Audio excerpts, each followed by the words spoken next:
नमस्कार, मैं हूं भूपेंद्र शर्मा और आप देख रहे हैं आपकी चौपाल। आज हम आपको मिलवाते हैं पागबड़ा थाना क्षेत्र के ग्राम गुरैठा के रहने वाले वरिष्ठ समाज सेवी मुरादाबाद के भाजपा जिला उपाध्यक्ष अभिनय चौधरी से।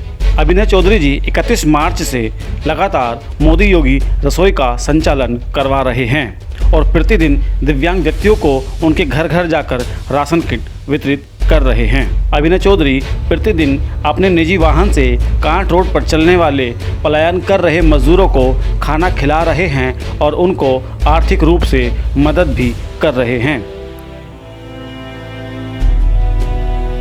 जिन लोगों को अपने घर जाने में दिक्कत है, उन लोगों को वाहन उपलब्ध कराकर उनके गंतव्य तक रवाना कर रहे हैं। निकलने नहीं दे रहे।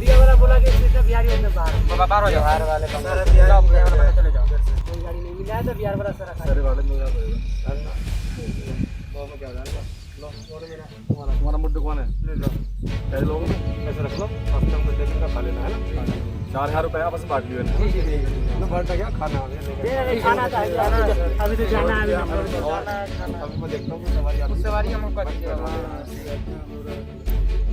अभिनय चौधरी यह कार्य किसी एक गांव या एक क्षेत्र में न करके समस्त क्षेत्र में सर्व समाज के लिए निस्वार्थ कर रहे हैं। सर, आपके द्वारा जो मोदी योगी रसोई का संचालन किया जा रहा है और आगे को ये लॉकडाउन की स्थिति बढ़ती है, तो क्या आपके द्वारा जो कार्य है वो भी आगे बढ़ाया जाएगा? देखिए, भारतीय जनता पार्टी का संगठन पूरे प्रदेश में मोदी योगी रसोई का संचालन कर रहा है। उसी क्रम में यहाँ भी भारतीय जनता पार्टी के यशस्वी जिलाध्यक्ष जी के द्वारा भाजपा का संगठन पूरी ईमानदारी और निष्ठा से मोदी योगी रसोई का संचालन कर रहा है, जिसमें हम लोग खाना तैयार करा के आपसी सहयोग से गांव और कस्बे में जो गरीब परिवार है उन्हें चिन्हित करके भोजन पहुंचाने का काम करते हैं। देखिए, जब हम लोग पक्का खाना गांव में बांटने के लिए जाते थे, तब मुझे लगा, मैंने कुछ दिव्यांग परिवारों को देखा जो गरीब दिव्यांग थे, तो मेरे मन में आया कि मैं कुछ अलग से भी कुछ और करूं। तो मुझे लगा कि इससे अच्छी सेवा नहीं हो सकती, क्योंकि दिव्यांग जो शारीरिक रूप से अक्षम हैं, कमज़ोर हैं, तो हमारे मन में ये भाव आया कि हम लोग उन लोगों की सेवा करें जो वास्तव में अपना काम स्वयं नहीं कर पाएंगे। तो हमने दिव्यांग परिवारों को चिन्हित करके उन्हें राशन की किट पहुंचाने का काम किया है। देखिए, जब हम लोग राशन वितरित करने के लिए जा रहे थे, तो हमने रास्ते में देखा बहुत सारे मजदूर एक सड़क के किनारे बैठे हैं, और जब हमने गाड़ी रोककर उनसे पूछा तो भूखे और प्यासे थे और उनके पैर सूजे हुए थे। हमने उनसे पूछा तो उन्होंने कहा कि जो अपनी समस्या उन्होंने हमें बताई, तो हम लोगों ने उनको आर्थिक मदद के साथ साथ हमने ट्रक रुकवाया और ट्रक रुकवा करके उनको उसमें बैठा करके उन्हें जितनी दूर तक वो ट्रक जा रहा था वहाँ तक पहुँचाने के लिए हमने सुविधा उनको उपलब्ध कराई। आपके द्वारा जो ये राशन वितरित किया जा रहा है और जो पलायन कर रहे हैं मजदूरों को जो आप मदद कर रहे हैं, क्या किसी सीमित क्षेत्र में कर रहे हैं या फिर सभी जगह करते हैं? नहीं, देखिए, चूँकि कांट विधानसभा क्षेत्र की अगर हम बात करें, यहाँ परिचय मेरा कुछ ज़्यादा है, क्योंकि मैं यहाँ विधानसभा का चुनाव पहले लड़ चुका हूँ।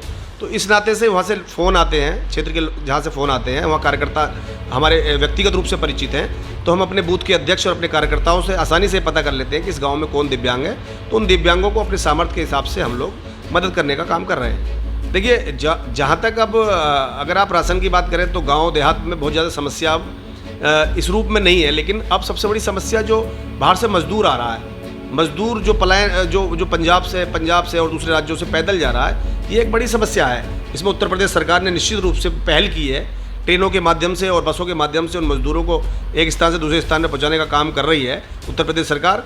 इसके लिए मैं उत्तर प्रदेश के यशस्वी मुख्यमंत्री जी को दिल की गहराइयों से अभिनंदन करता हूँ, धन्यवाद देना चाहता हूँ, आभार व्यक्त करता हूँ। और अब जहाँ तक बात है कि जब तक ये लॉकडाउन चलेगा, तब तक भारतीय जनता पार्टी का एक कार्यकर्ता क्षेत्र गाँव के गरीब के साथ कंधे से कंधा मिलाकर खड़ा है, और जो भी सामर्थ्य कार्यकर्ताओं की है, उस सामर्थ्य के हिसाब से हम लोग निश्चित रूप से उनकी मदद करने का काम करें। और वायरस एक बहुत जल्दी से जाता नहीं है, अब इसकी कोई वैक्सीन तैयार नहीं हुई है, इसलिए हम सबका ये दायित्व बन जाता है, जिम्मेदारी बन जाती है कि हम लोग सरकार और शासन और प्रशासन के द्वारा दिए हुए निर्देशों का पालन करें।